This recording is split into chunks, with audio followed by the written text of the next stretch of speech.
the Supergirl trailer is going to drop this Thursday, and there's some question out there of whether or not Kevin Feige is going to ruin James Gunn's Christmas.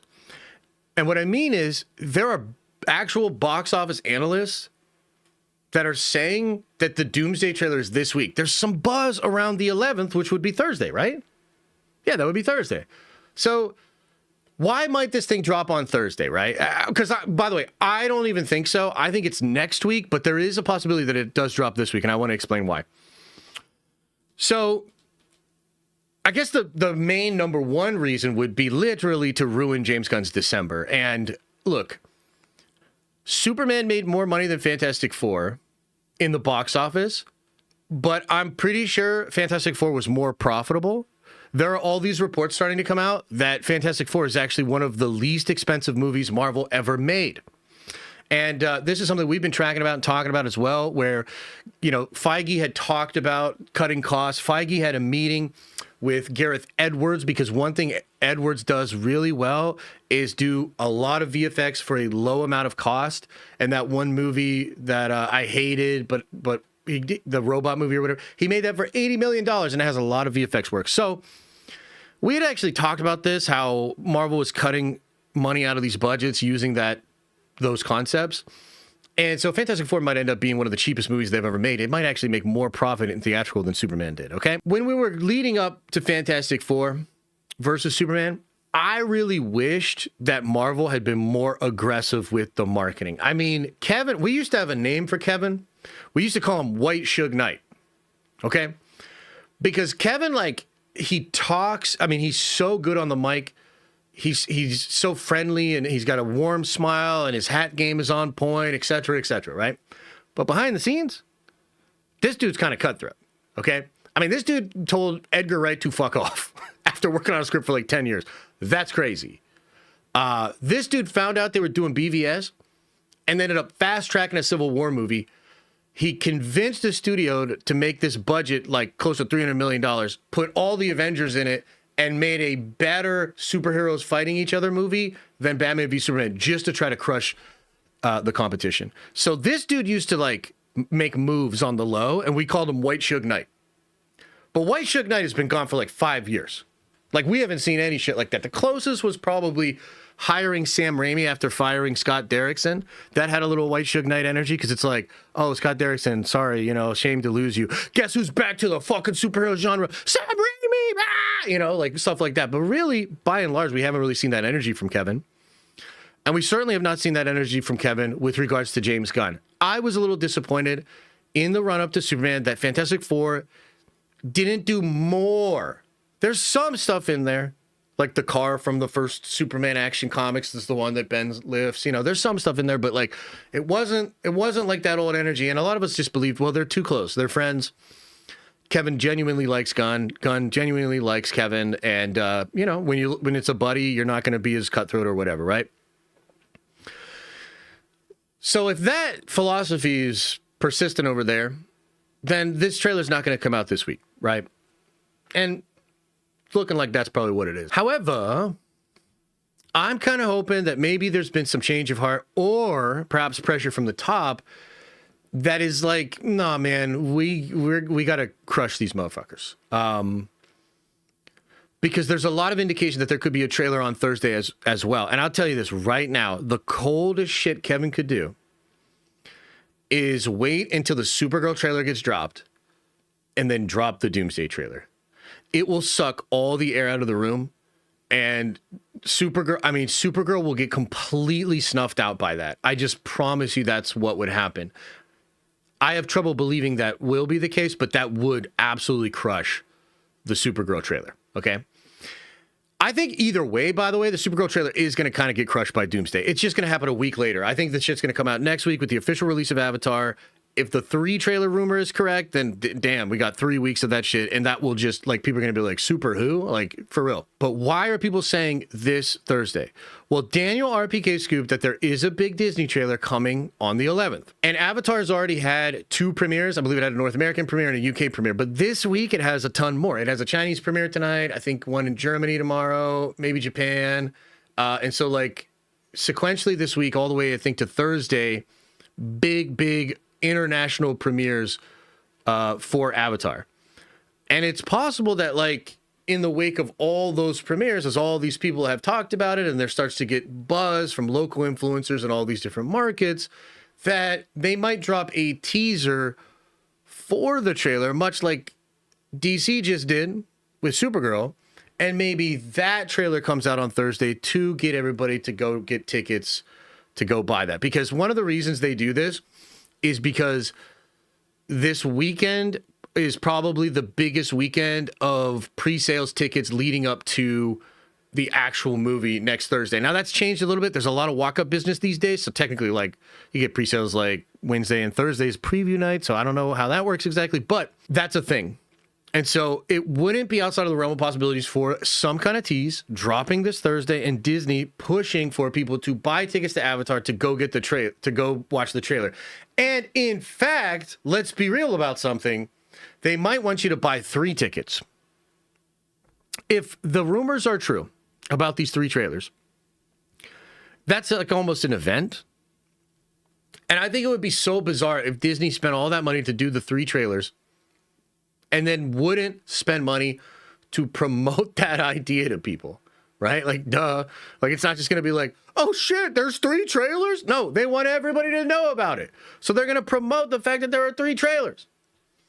So I think that's on the table. I think that could happen. And oh my God, would I love it. Oh my God, would I love that shit, man. Oh my God, would I love that shit. So that's you know, a part of this. The other thing that I'll sort of just add on to this segment here is the re-release of Avengers Endgame, which I think happens in September of next year.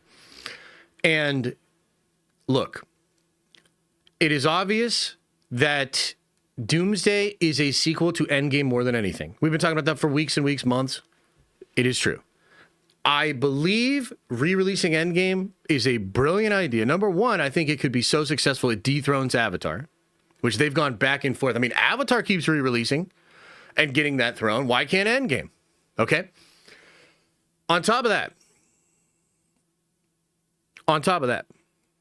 I wouldn't be surprised if something a little extra, you want to talk about value proposition, I wouldn't be surprised if there's something a little extra in this re-release of Doomsday. Maybe some kind of thing at the beginning, but possibly some kind of thing at the end. Maybe some kind of tease of Doomsday. Maybe some kind of sizzler reel preview of Doomsday itself. Doesn't that seem like a proper, fine way to utilize all of the earned media and the space and the marketing and the money you're going to spend? I think that would be a really good idea. And so this incredible marketing campaign that we've been talking about with Doomsday is about to kick off either way. Maybe it's this week on the 11th, more likely next week, maybe a little bit of both as we get a small tease for what's going to come. The 3 trailer thing could be real. Sounds incredible. And then we're going to have a massive marketing campaign lasting all of 2026, pushing to a re-release of Avengers Endgame, which I personally believe will have extra shit to get us all excited and to go check out Doomsday in December. So that's what I think is going on with the Avengers Doomsday trailer. A lot of people, by the way, thought maybe we'd get something on Saturday. I kind of thought so as well. People keep thinking that maybe Sunday at 7, where they drop the dinner stuff with the Fantastic Four, they keep thinking maybe that'll happen. If that was going to happen, it would have been yesterday because it's like the 7-year anniversary of Endgame. So there's a lot of ways this could go down. I am expecting some level of tease going into next week, and we will have the official trailer, the first one, hopefully. Either way, it's the first one. Is it the first of 3, though? That's the question, and that'll happen next week. So with that being said, guys, what are your thoughts, comments, questions? What's going on? A post-credit scene? Absolutely could be a post-credit scene. Yeah. Mm-hmm. A new post-credit scene, re-releasing Endgame? Absolutely. Absolutely. That would be incredible, yeah. Released on YouTube in 4K, possibly? Yeah, hopefully it does. Yeah. I think so too. But you can watch Endgame at home, Josh? Yes, I can, and I do. And I did recently, and it was incredible. Mostly because I could pause and go take a poop. But what I'm saying to you is this. Don't just re-release it. Give an extra value proposition. And that's all I'm saying for the movie industry. The movie industry is gatekeeping. They're literally rent-seeking. Add more value to the consumer. That's how other industries that didn't corner a market and then completely monopolize every aspect of it. That's how they have to operate. That's all I'm asking for. Endgame never had a post-credit scene either. Oh, that's a good point. Yeah, that's a good point. I would just watch someone recorded video. I'm not buying 3 tickets, let alone 1. Yeah. Well, I'm hoping that there's a way for us all to enjoy it, regardless of going to the theater or not. Do you think putting Endgame back in theaters to clap back at Avatar after re-releasing? Yes, I think that's part of it, yeah. Interesting stuff. Okay, let's see here. Gunn been taking shots at Feige. Do it. I agree with you. I actually agree with you. But I don't know. Man. Clap back, it's the same company? No, it's not. It's a division of the company. I mean, are they owned by the same company? Yes. I mean, they are kind of the same company. You know what? We got to give Adam this one. Yeah, you're telling me you don't have competition within the studios? We're talking about number 1, Adam. We're talking about number 1. You don't think Kevin wants number 1? You think he's just like, oh, Jimmy Cameron and the fucking blue people? We're good. No big deal. 2's not bad. Come on, man. I don't think there'll be 3 trailers. They'd much rather have 1 big trailer that makes records, biggest 24 hours. But brother, they can combine those 3 trailers and say they created the biggest opening marketing ever or some shit. Like, trust me, they can still spin it. At this point, I think Kevin wants nothing to do with movies ever again. I think he's going to set up the mutant saga and then probably fuck off forever. Yes, maybe. Second place is the first loser. Exactly. See, this guy gets it. If you ain't first, you last, man. Son, I was high when I said that.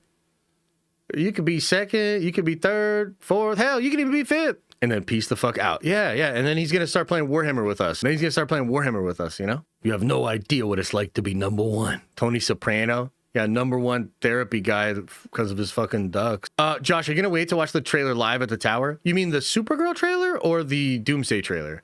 I guess we're going to have to find out how it's releasing. Supergirl, Clayface, and Battinson. What the heck are you doing, Gunn? Oh, it's called Destroying DC movies. Any chance Feige replacing KK when he's done at Marvel? There were old rumors of that. If that happens in any way, shape, or form, it'll be more like he's an Alan Bergman kind of overall the studios kind of a guy, and then he would work directly with Dave, which I think would be great. And they did kind of set that up at D23 maybe 2 years ago, maybe last year, where they're actually talking about Fortnite.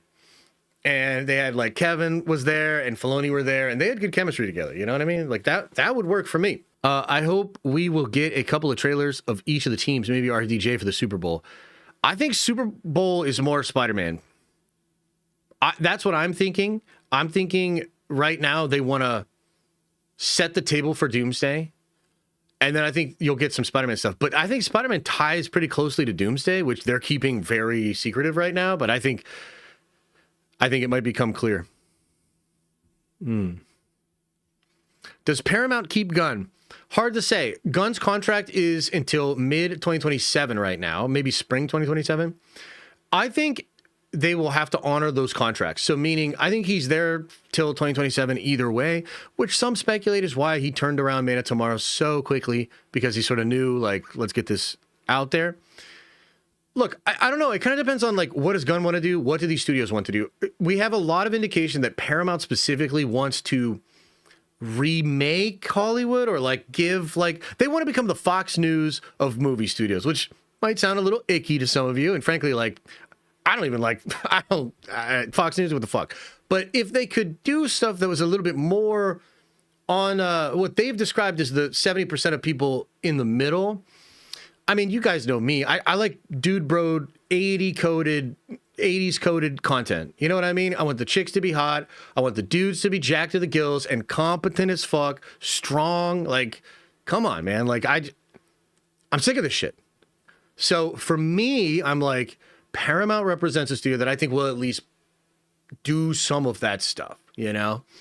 It doesn't mean it's all going to be great, by the way, but like, yes, they're going to do that. And I think that's a good thing for Hollywood. But here's the thing. All the studios are going to fucking do that, to be honest. Like, it just feels like they're literally all going to do that. There's been some crazy reporting recently of how much they are cutting back on some of these agendas, so to speak. So I think that's going to happen either way. But Paramount would certainly represent, especially having DC, would represent a pretty interesting way to promote those concepts and ideas.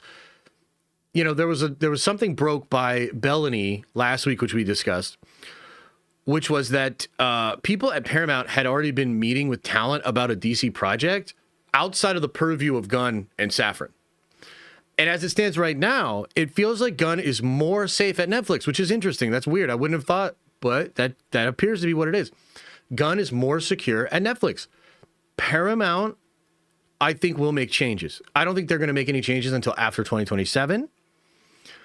And the other thing that's kind of interesting about that is, like, either way you slice it, the performance of the movies this year and the performance of Man of Tomorrow are going to be either held up as an example of why to keep Gunn or why to get rid of him.